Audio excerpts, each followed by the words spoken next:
In this case study, we are going to look at an individual who recently sold some company stock and has a large pile of cash. Now, he is doing a number of things with his cash, and he's looking to move a percentage of it into a high cash value life insurance policy, but he's not quite sure how much he should move into it. He's very attracted to funding a policy for a short period of time, but he might want to keep pumping money in. At this point in time, he just doesn't know. So what we're going to look at in this case study is a number of things. One, we're going to look at moving a percentage or a portion of money into a whole life insurance policy. Primary objective is maximum cash value. The death benefit does have value to him from a long-term standpoint because he does want to leave money to the next generation. Legacy planning is what he's interested in. However, he's interested in the nuts and bolts. How is this policy designed? How do I maximize the overall value? What are different companies I can look at here? Interested in the 4 major mutuals. We're primarily going to focus on Mass Mutual and Guardian, but the different small items to be aware of. How flexible are they? How do I maximize the cash value benefit, the flexibility benefit, and then how do I leverage the policy from a loan standpoint? What happens if I want to borrow directly against the policy? What happens if I want to leverage a cash value collateral loan? So a lot of questions came up. We're going to go through a lot of the answers and a lot more. And the way that this will be presented will be similar to how we present options to everyone we work with, especially those that want all of the options and they want it done in a manner where it all makes sense. So this is recorded. When we work with people, we will typically record presentations for them, whether it's just us or we do it one-on-one with them, if they give us permission to record it, of course. But then this way, they have a copy of the recording where we go through everything, but it's customized to them. So I hope you enjoy it. Let's have some fun. Case specs, 51-year-old individual, has the lump sum of cash from selling off some of his stock. He's got more cash coming in the future, but he's got his dollar amount or cash in the bank right now. And really, here's his main question. How much should I move into the policy? And the question is not so much for me, the agent that he's working with, or potentially working with, I should say at the time of shooting this video, but it's a question for himself. As I start to learn more, so if I'm him, I would view it this way. As I start to learn more about the benefits, the pros and cons, other plans I have with my money, how much do I want to allocate toward this particular product? 1, for the cash value and death benefit standpoint, and then 2, using the money. Am I better off having money in cash, just in the bank account, to take advantage of opportunities? Or does it truly make sense to float through the policy first? And let's go through the pros and cons. He's got an IT background, so he's very technical, which I like that kind of stuff. I like the details.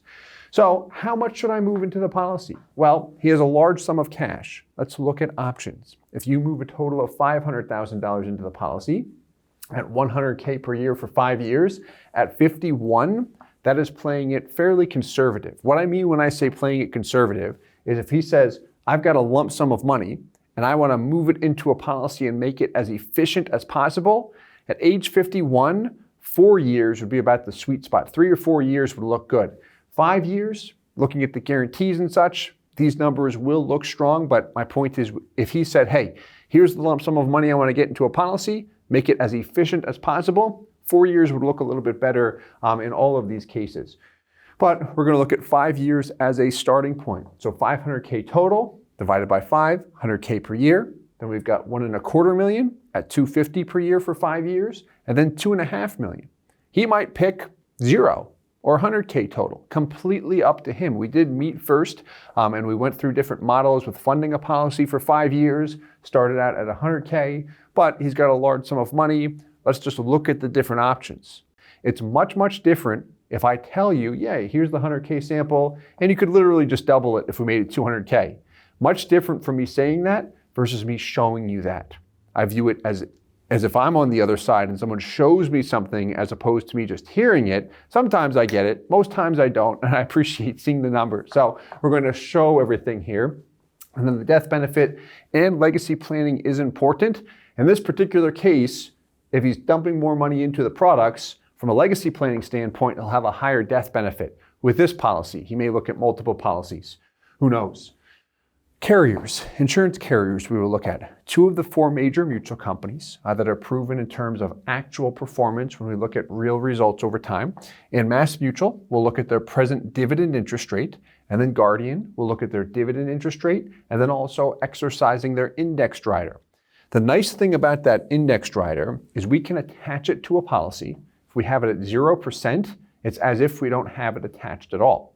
So we can just participate in the basic dividend, and then if we see a market correction, we decide to turn the indexed rider on, which can only occur on our anniversary date.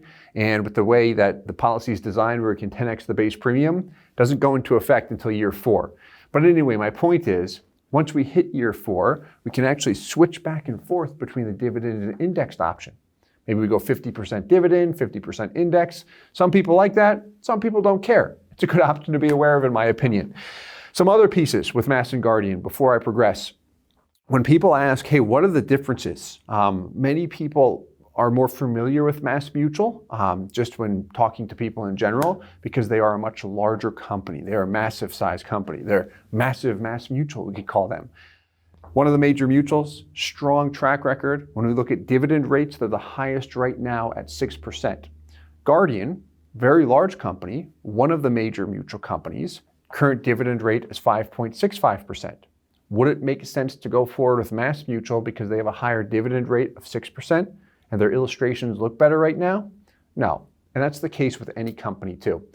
When we look at studies of any of your 4 major mutuals, these 2, and throw New York Life and Northwestern Mutual in there as well, I've always seen them go back and forth with each other. Even though one company projects significantly greater values than another, as time passes, sometimes I see the company that projects the worst looking numbers produce the best numbers. And then with a different study period, another company's on top. And we always like to look at independent policies. But my point is, looking at the actual data, hard to go wrong with either one of these. Guardian's great if you want flexibility. So as an example, if he said, hey, I want to go with the $250 per year for 5 years, what he could do with Guardian, let's just put this a G, is he could literally commit to his minimum premium, which is approximately $25,000 per year. And then at discretion, he could just throw more money into PUAs, the additional $225. Whether he hits it or not is up to him, but he can do that on an unscheduled basis through his mobile app, online portal, can mail in a check. Extremely flexible with Guardian, provided the policy set up right with a 1-year term rider and such. But anyway, that's with Guardian. Whereas Mass Mutual, on the other hand, regarding their flexibility, can have the exact same design, but a difference is as follows. We can make payment adjustments 1 time per year without any underwriting, up, down, if we have LISR attached. But in this case, he doesn't really need the flexibility. So Guardian being able to add at leisure, Mass Mutual 1 time per year, he's like, I've got the money in the bank. Like I don't need the flexibility. It is not as important to me. So what I would actually look at with them is either their 10-pay or their 15-pay product. And if we focus on the 10-pay, I'd potentially look at RTR, which sacrifices policy flexibility. However, it does enhance cash value, particularly upfront cash value, without sacrificing long-term performance really at all. So I can get the same favorable long-term results and more money up front. A lot of people are attracted to that. So some bullet points there, additional information that a lot of people like. There we go. So additional information that we did go over during our first call is when we look at the dividend rates with the 2 carriers, we've got Mass Mutual at a present dividend interest rate of 6%, which he would never see his money grow by 6%. He's in IT, studies the numbers, says, okay, I've got 100 grand, it didn't grow by $6,000. Well, a dividend rate of 6% after the insurance expenses will top out between 4 and 4.5%. Top out. Keep in mind that I said that. The early years, I'll be negative. We're going to walk through that when we go through the numbers. Guardian at 5.65 on a present illustration, that might come out right around 4%, depending on the age and health rating. I think he would receive ultra preferred, the top class, but we ran everything just at regular preferred, middle of the road regarding a health rating. And then the indexed rider, question mark. Because it's tied to the S&P 500 index, there's a cap of 11%. That's the max I can earn each year. There's also a 2% charge for the years I exercise it on the percentage of cash value that I exercise it. So there are some variables. When we exercise it, or I should say when we illustrate it, it actually assumes a crediting rate based on the S&P 500 history of 7.996%. But that's before the 2% fee. So there's some things I want to be familiar with there. So we're going to look at both of them there. This way he can see it and put everything into perspective regarding what option he wants to go with. So we're going to go through. There we go. And then we'll show him how to use the money. Since he does want to look at, may or may not do it, but he wants to look at putting the policy in action, particularly for real estate. A lot of people, just in the years of working with individuals, prefer real estate because it's something that we have an element of control over. Stock market definitely has its advantages, but we don't have necessarily full control. If you're a stock market expert, you may disagree with me, but I'm not a stock market expert, so please don't take that as advice. Let's have some fun, shall we? So what I want to look at first are just two of the samples, the illustrations, so we can see where the money's going. Before I jump to that, we've got the different tabs. So here's the 100K per year going in, 100K MEC limit, 100 for 5, 100 for 5, 100 for 5 years. Then the 250, that's the 1.25 million, and then also the 500,000 per year, total of 2.5 million. This is starting very broad, so we see 9 different illustrations with 2 companies and 2 products, really 3. It's 2 products, but 3 different variations with Guardian's dividend and indexed option. But as we look at everything, starting out very broad where the individual has options and then begin to narrow things down. I like this company, I like this product. What's it look like if instead of funding it for 5 years, I fund it for 10 years, or I fund it for 4 years and then pay the premium thereafter, or a different amount. We start to customize things. But we do like to start with a number of options. So let's just look at the illustrations here quick, because he's in IT. He likes the details. I do too. If I'm you and I see $500,000 going into a policy, and if we look at the $100,000 option, literally just divide that by 5, you'll see all the numbers with respect to the ratios divided by 5. So when I look at an illustration, I want to know, where is my money going? Because where can it go?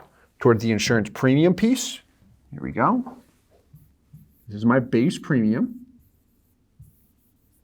Or toward my PUA rider. Here we see it, paid up additions rider.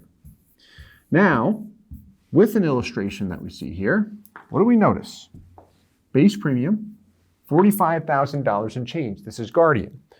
We'll often refer to major mutual companies in a 1090 split. All of them have just about that as far as a maximum limit. Here we go.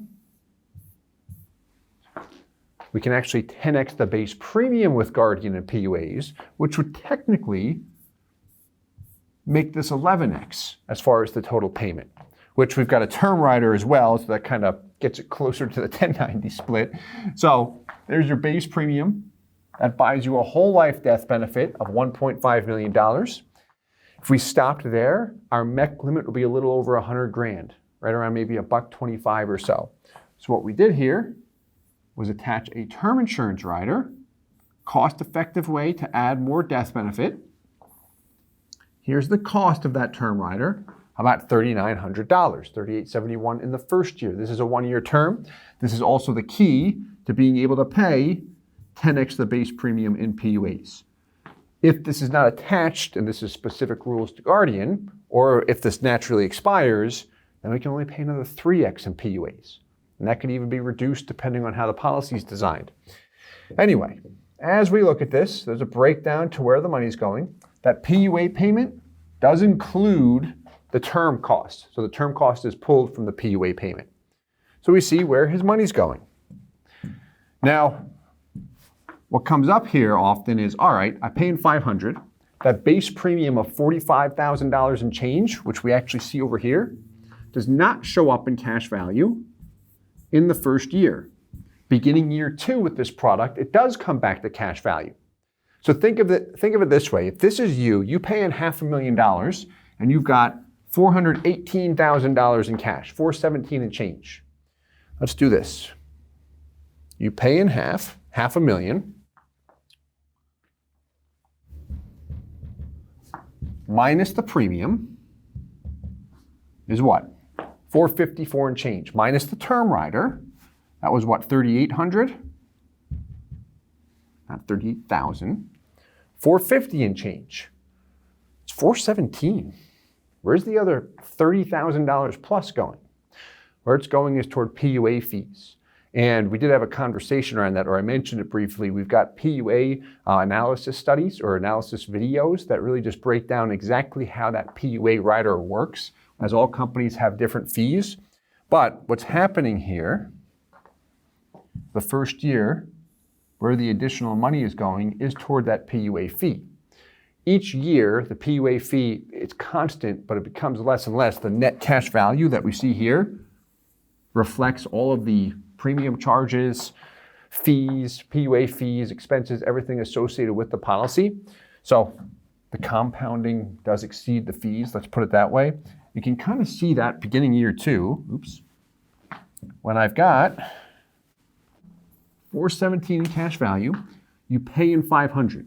This was earning 0%, like I just stuffed it under my mattress.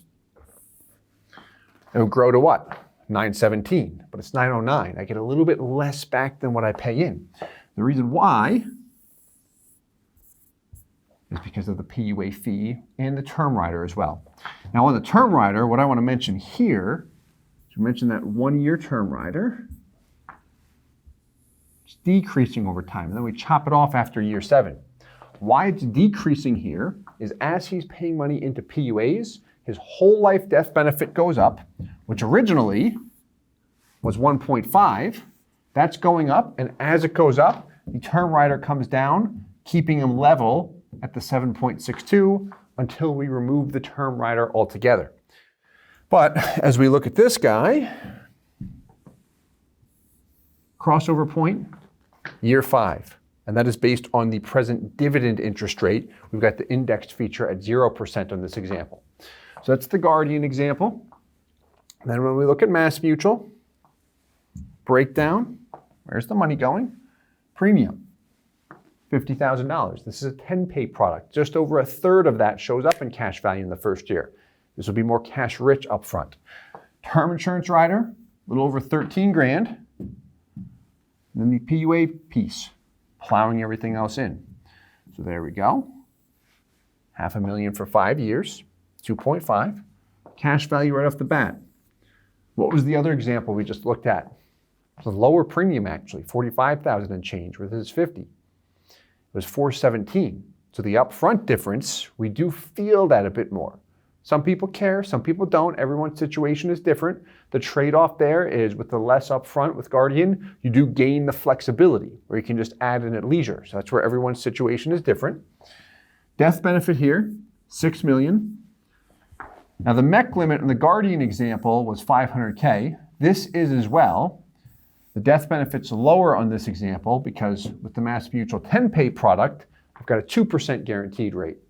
The Guardian product, I have a 3% guaranteed rate. The guaranteed rate does have an impact on the MEC limit.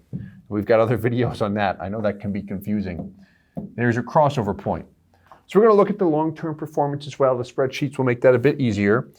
So as we progress through those, I'll come back to the 500K example. Well, that just shows a breakdown as to where the money's going. It also helps an individual validate the illustrations and the Excel comparison sheets. Everything matches up because we just pull the data from the illustrations and put them on here. But as we look at this, what do we see? There's my 10-pay. There's my L95 dividend and L95 index. First year, about 88% right off the bat, negative 11.81%. Paying 100 grand, that's my hit. What does not show up in cash value? Base premium, term rider, and then the PUA fees as well. Next year, paying 100 grand, grows from 88 to 183. The annual IRR isolates what I'm growing or losing or falling behind by each year. There we go, negative 2.6, and then gets better as time passes. This is something we like to measure as the years pass, as dividends adjust, maybe my funding adjusts. We've got to keep our finger in the pulse of the insurance company, the industry, the product, the funding, everything. Then the average IRR, we'll see it go in the black when I'm positive, my break-even point, paid in 500, have 500. Then there's my 10-year, 2.91, there's my 20, 3.91, death benefits appreciating as well, 1.3. Same thing with the Guardian products. Now, over here, on the far right, we've got the indexed illustration, which is fun to look at, but it's all hypothetical, right? So it's fun to look at, but that's about it. It's a nice option to have, unless we live in a state that doesn't offer it, like the state I live in, Pennsylvania, New York, or Virginia. Scrolling down, that will look the best. You'll see that average internal rate of return almost hit 5% with a whole life product. And we can flip back and forth between the dividend and indexed option. So this is what we like to lay out side by side, then show the same thing with 250 going in, right? So a higher dollar amount. You will find a slight difference here. The IRR is a bit higher when he pays more money in. The reason why is it is true as you pump more money into a whole life insurance product, same thing with the 500K example, it tops out at about 5.04% on the indexed illustration, and you'll see it consistent with the IRRs on the other products too. The reason why you'll see a slightly higher IRR, a couple basis points, not a huge difference, is based on that base premium getting you a certain base face amount, the whole life death benefit. Insurance companies use what are called tiers or bands. It's different categories. Based on the size of your whole life death benefit, the dividends applied to your policy will be a little bit different. So if I pump more money in, I'm in a little bit higher band, which gives me a slightly higher internal rate of return. This is probably a small detail I'm providing too much detail on because people often look at it and they say it's like 0.2%. Like, what are you talking about, Steve? Who cares? But anyway, that's the reason why, if you're a analytical nerd like I am, talking about life insurance. Let's look at putting the money in use now. So the loan scenario. Plugged in the 500K numbers, and let's use this like a line of credit in this particular example. What I wanted to do here to make things a little bit more different and just realistic, we're going to look at a collateral loan, but this can somewhat apply, it would somewhat apply to the Mass Mutual 10-pay product, which has a 3% variable loan rate and floor right now, but it can increase. So what I wanted to run here is what if interest rates increase over time, or the rate on my policy or collateral loan increases over time.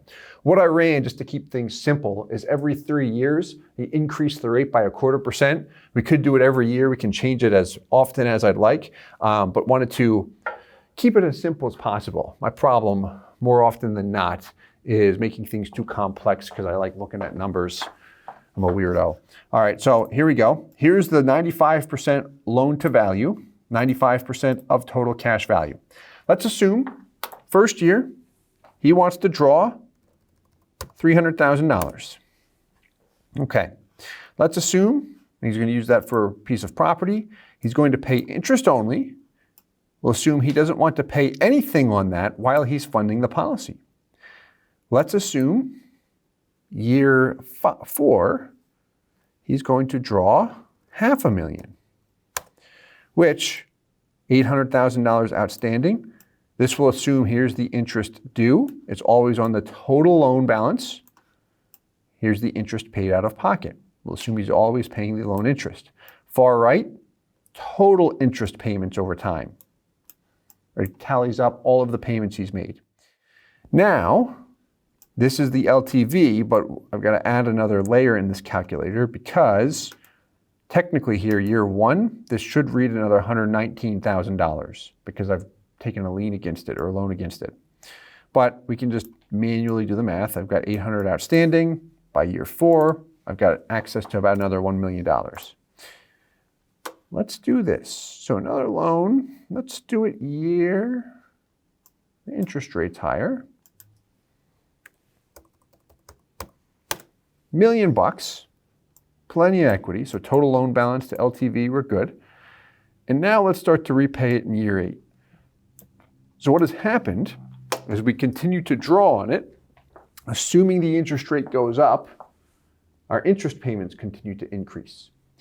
And if this was a direct policy loan, another scenario we would sprinkle in here is, what does this look like with no payments at all? Meaning I don't pay anything toward the interest because life happens. We would encourage one definitely to pay the interest in this case, but seeing up front, well, what's it look like if I don't? Rather than me just tell you, well, no, you have to pay it back or you definitely should, show me it. Like this way I can see the pros and cons. Then show me it with a conservative dividend and such. Or run it yourself and then tell me I'm okay or if I'm not okay. So we've got 1.8. If we go for 18 years, you know what, let's do this.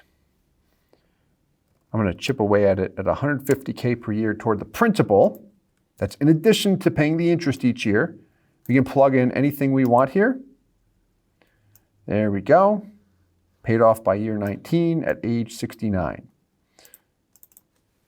So what this means now, as we scroll down, so he drew on it several times, say for real estate investments, 300, 500, 1 million. There's the cost to borrow at all points in time. Total interest payments, $540,000. So without looking at the rates, what I could do here is, okay, I paid in 2.5. I also paid in interest costs, another $540K, which means I can say, all right, I paid just toward the policy, depositing money in there, and then interest costs, $3,040,000.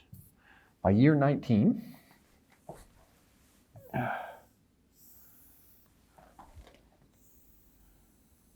cash value, 4.78. This is based on the MassMutual basic dividend option.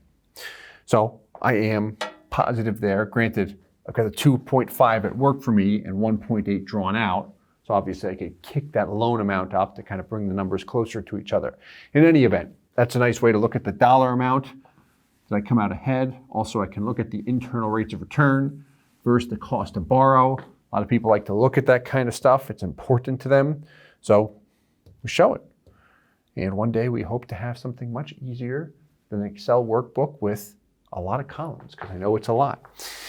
In any event, I hope that you enjoyed this case study. If you did, please hit the like button, subscribe for more. Feel free to leave a comment. Thank you so much for watching. And as always, I hope this helps. Thanks so much.